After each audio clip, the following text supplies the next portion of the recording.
Karnataka government has recently increased petrol and diesel prices by 3 and 3.5 rupees respectively. This has led to significant backlash as well.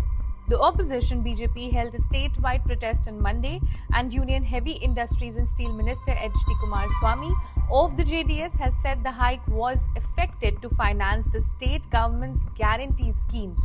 But how and why did this happen? Let's find out.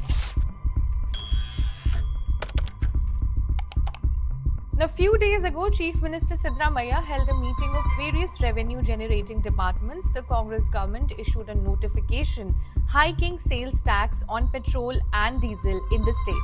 Now, the notification by the Finance Department dated June 15 affected changes to the Karnataka Sales Tax Act. With this, the sales tax for petrol increased from 25.92% to 29.84%, and for diesel, the rise was from 14.34% to 18.44%. Now, following the backlash, Siddaramaiah issued a statement on Sunday saying that the state's taxes on fuel remain lower than most South Indian states and states with a similar size economy like Maharashtra.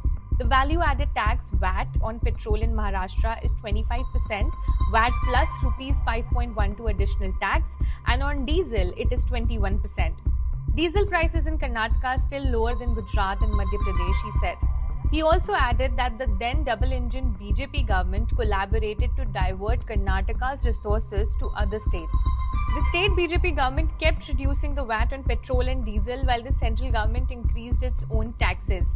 This led to reduced revenue for Karnataka while the centre collected more for its coffers, cheating Kannadigas, is what Chief Minister said.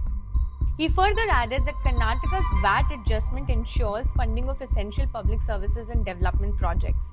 Now, over the past 12 months, the state government has come under fire from its own legislators as they complained that all funds were allocated to the 5 guarantees. In July 2023, Deputy Chief Minister D.K. Shivkumar asked legislators to not ask for development funds for a year. There have since been repeated complaints from Congress legislators publicly expressing dissatisfaction over allocation of funds for development work.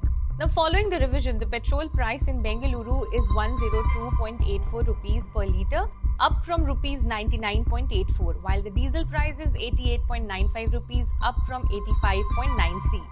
Now, with the revision, the government expects to generate around rupees 2,000 crore this fiscal. For more updates, keep watching the Indian Express.